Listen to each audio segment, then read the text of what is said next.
Olá, família! Hoje nós vamos compartilhar aqui junto Hebreus capítulo 3. No capítulo 1 e 2 a gente viu o autor mostrando que voltar para a lei mosaica seria um retrocesso, né? Que Cristo ele é maior do que Moisés. E também ele vai continuar falando disso nesse terceiro capítulo aqui. Também a ênfase aqui é que aqueles que haviam se convertido ao cristianismo, que acreditaram em Cristo, que se converteram ao Evangelho, eles não deveriam abandonar por conta das perseguições que havia, tá bom? Então a gente vai ver ele falando sobre isso aqui. O versículo 1 em diante começa assim: Pelo que, irmãos santos, participante da vocação celestial. A vocação celestial é a escolha de Deus no chamado. Então ele está dando ênfase aqui que a pessoa é chamada por Deus, tá bom? Tanto a liderança na igreja, mas também para fazer parte, aqui o contexto histórico no capítulo 3 fala de fazer parte da casa de Deus, fazer parte da igreja de Deus, que somos nós, né? Ele vai dar ênfase a isso aqui, que não é construção de tijolo, mas somos nós. Nós somos a igreja de Deus. Ele continua dizendo assim: Considerai atentamente Jesus Cristo, apóstolo e sumo sacerdote da fé que professamos. Aqui, quando diz considerai atentamente para Jesus Cristo, significa olhar fixamente para Jesus Cristo, né? Que eles não deveriam voltar para a lei de Moisés, mas olhar fixamente para Jesus. E o outro termo aqui que ele usa, né, só é usado de Cristo aqui nesse versículo no Novo Testamento, chamando Jesus de apóstolo, né? O versículo diz assim: Jesus Cristo, apóstolo e sumo sacerdote da fé que professamos, né? A palavra apóstolo também significa enviado, e Cristo ele foi enviado para nos salvar do pecado, tá bom? Mas aqui é o único termo, né? Única vez na Bíblia aqui, né? No Novo Testamento, também no Velho, né? Que esse é o único versículo que chama Jesus Cristo de apóstolo. Interessante que a palavra apóstolo significa enviado também, tá bom?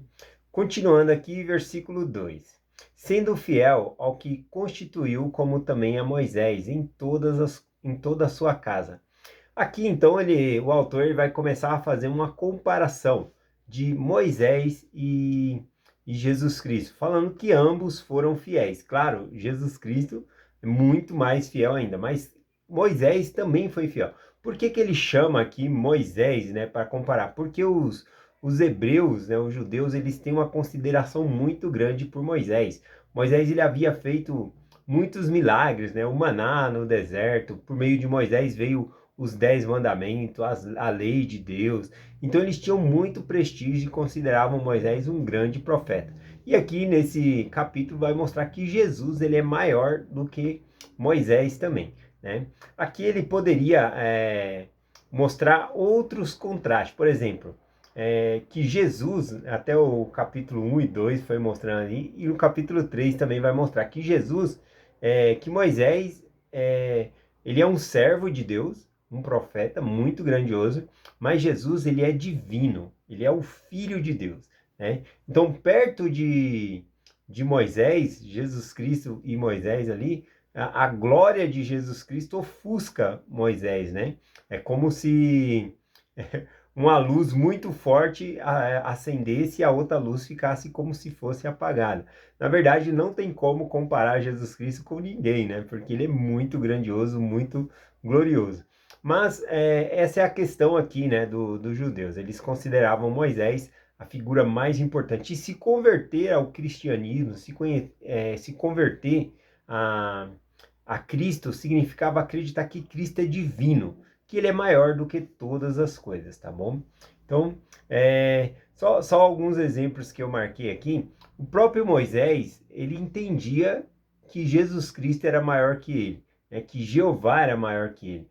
Tanto que Moisés ele não entra na terra prometida, né? Quem vai entrar na terra prometida é Josué. E ele sabendo que Josué que iria entrar na terra prometida, ele troca o nome de Josué. O nome antes de Josué era Oséias.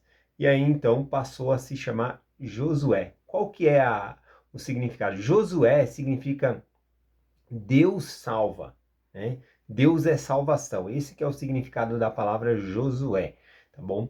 Então, significando que não é Moisés que salva, é Jesus, é Deus que salva. Inclusive, o nome Josué também é chamado de Yeshua, né? Ou seja, o mesmo nome Jesus.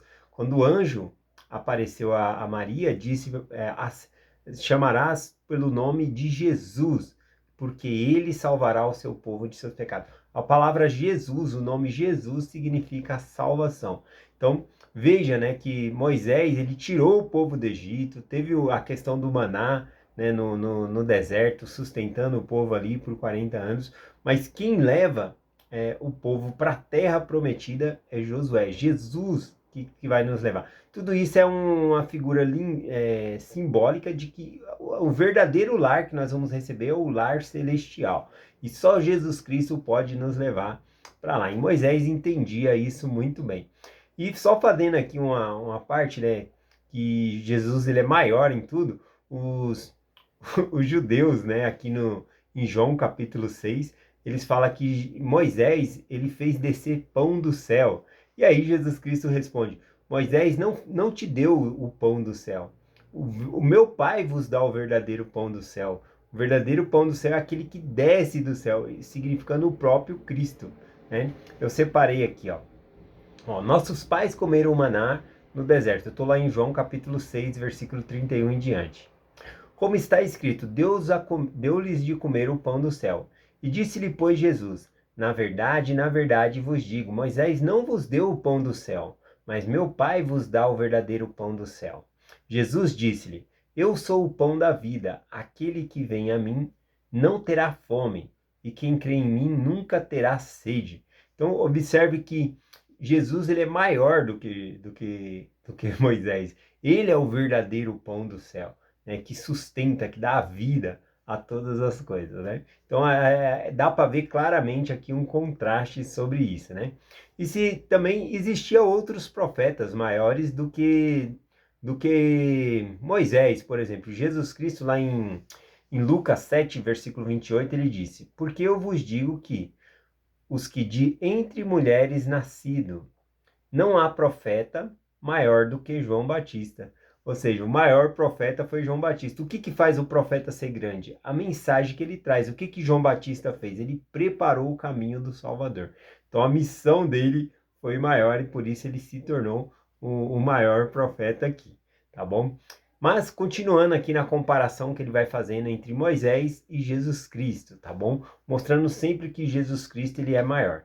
Versículo 3 aqui diz o seguinte: porque ele é o tipo por digno de tanto maior glória do que Moisés, tanto mais honra do que a casa que tem aquele que a edificou. Então, ele traz essa comparação aqui, que Jesus Cristo ele tem muito mais honra, muito mais glória do que Moisés, né? Ele vai trazendo esse contraste aqui, né? Moisés, ele foi um servo na casa de Deus, ele não era o dono da casa de Deus. O verdadeiro construtor é Deus. Então a gente admira ao Senhor. Versículo 4. Porque toda a casa é edificada por alguém. Porém, o que edificou todas as coisas é Deus.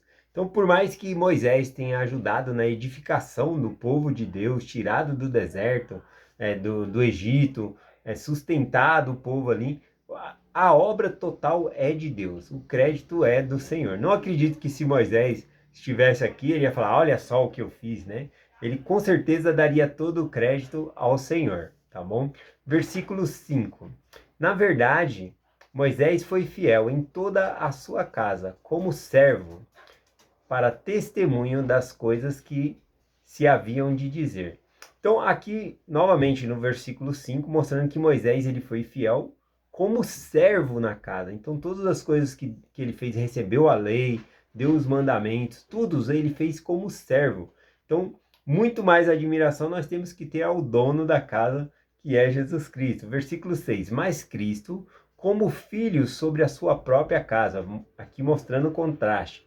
Moisés ele era um servo na casa. Jesus Cristo ele é o dono da casa, né? Continuando, o qual a casa somos nós. Observe que a casa não é construção de tijolo, coisa assim, nada. A casa somos nós somos a casa do Senhor, tá bom? A edificação aqui. Então, somente retivermos firme na confiança da glória da esperança até o fim. O que nós devemos fazer para permanecer como casa do Senhor é permanecer firme até o fim. Bom, é esse o significado aqui. Bom, aqui agora, a partir do versículo 7, ele vai trazer um exemplo aqui. Por quê? A partir do momento que ele fala que nós somos a casa do Senhor, o edifício do Senhor, né? E isso é uma grande bênção. Ele fala também que nós podemos não pertencer a esse edifício, se nós não permanecermos firmes. Então, nós fazemos parte da Igreja de Cristo, somos o povo do convênio do Senhor. Mas também ele vai falar de certos cuidados, inclusive ele vai usar exemplos de quando Moisés estava no deserto, já que a comparação aqui é entre Moisés e Jesus Cristo, tá bom? Então ele continua aqui no versículo 7. Portanto, como diz o Espírito Santo, se ouvirdes hoje a sua voz, né? Então aqui ele está falando, se vocês permanecerem firmes e ouvirem a voz hoje, não está falando de amanhã ou depois, ele está falando da urgência, hoje, permanecer aqui. Não endureçais o vosso coração, como na provocação no dia da tentação no deserto, onde nossos pais tentaram, pondo-me à prova, viram por 40 anos nas minhas obras. Por isso me indignei contra esta geração e disse, está sempre errando o seu coração, e não conhece os meus caminhos. Assim jurei na minha ira, não entrarão no meu repouso. Então, o dia da provocação, né, que aqui o autor está dizendo, né, foi o dia que eles chegaram, né, o Moisés ele leva o povo até a porta ali da terra prometida, e aí ele manda espias na terra para ver se a terra era boa. E aí cada um vai lá e traz relato bom da terra, mas Josué e Caleb, eles falam que a terra é deles, que Deus vai dar a terra para eles. E os outros 10 espias falam, não, mas tem gente ocupando a terra, a gente vai morrer e desiste. Então a provocação foi ter chegado até o local e desistir de entrar na terra. Então o Senhor faz eles voltarem no deserto e todos esses incrédulos que não quiseram possuir a terra, a herança que Deus tinha preparado para eles, eles vão morrer no deserto e outros vão herdar a terra ali. Exceção aqui de Josué e Caleb, né, que realmente acreditaram ali na terra prometida. Aqui tem grandes ensinamentos, ele vai compartilhar aqui a partir do versículo 12. Porque do que adianta? Moisés tirou o povo do Egito, passou o Mar Vermelho, mostrou grandes sinais, maravilhas, recebeu a lei, todas as coisas. Porém, quando chegou na hora de receber a terra prometida, eles voltam para trás, né? Eles não querem receber. Então, de nada adianta nós sermos firmes na igreja, batizarmos, mas depois desistir. Essa é a ideia aqui no capítulo 3, tá bom? Não desistir e ficar firme no caminho do Senhor. Vamos lá, aqui o versículo 12. Então ele pega a história de Moisés no deserto, com a história da provocação dos israelitas, e ele faz a aplicação aqui a partir do versículo 12 para os hebreus, para os judeus, que também se aplica a nós. O princípio ele é eterno. Se a pessoa se rebelar contra Deus, ele não vai ser salvo, ele não vai herdar a terra prometida, que é o reino celestial. Ele diz então, versículo 12 em diante, vede, irmão, que nunca haja de nenhum de vós um coração mau e infiel, para apartar do Deus vivo. Fala que de nenhuma maneira possa haver em nós um coração mau, infiel, para se afastar de Deus. Porque se afastar de Deus, aí realmente não vamos conseguir essa promessa. Antes, exortai-vos uns aos outros cada dia, durante o tempo que se chama hoje, para que nenhum de vós se endureça pelo engano do pecado.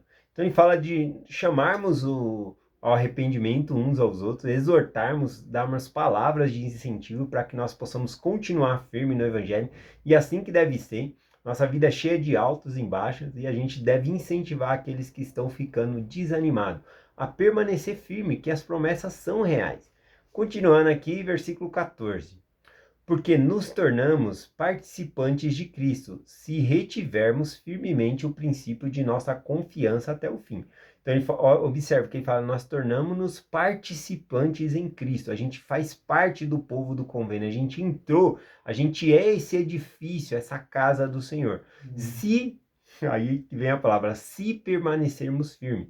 Se nós fazemos o convênio com Deus, nos batizamos, estamos na igreja, mas depois abandonamos, a gente já não está firme. Então, a gente precisa permanecer firme no Evangelho. É isso que ele fala aqui. Versículo 15... Enquanto se diz hoje, se ouvirdes a sua voz, não endureçais o vosso coração, como na provocação. Novamente ele chama a atenção aqui, né? O dia da provocação ali, né? Que os israelitas fizeram ali, que foram de entrar na terra prometida e não entraram. Algumas oportunidades são únicas, não voltam mais, como foi no caso ali dos israelitas, né? Do Egito, onde eles saíram até a terra prometida, demoraria 3 meses para eles chegarem lá. Eles chegaram, porém, não estavam aptos para receber a terra. Então tiveram que voltar, ficaram 40 anos ali no deserto, tá bom? Então que nós possamos não desperdiçar as oportunidades, porque às vezes elas não voltam. Continuando, 16. Porque havendo alguns ouvido e provocaram, porém não todos os que saíram por meio de Moisés do Egito, mas como quem se indignou por 40 anos. Não foi, porventura, como os que pecaram, cujos corpos caíram no deserto, que eram a quem jurou que não entrariam no seu repouso, senão os que foram desobedientes. Então veja, né, que o Deus ele é justo. Ele falou que os que não entraram foram os que foram desobedientes, né, que provocaram o Senhor ali e não entraram caíram todos no deserto. Significa que eles morreram no deserto e não puderam herdar a terra. O último versículo aqui, que é o versículo 19, diz: e vemos que não puderam entrar por causa da sua incredulidade. Então, o motivo deles não terem entrado na terra prometida era a incredulidade. Qual que é o contexto histórico aqui, né? Aqui o autor está falando para os judeus que haviam se convertido ao evangelho, que haviam acreditado nos apóstolos, que haviam sido batizados. Agora eles queriam voltar para o judaísmo, até por conta de perseguição que estava grande ali entre os cristãos.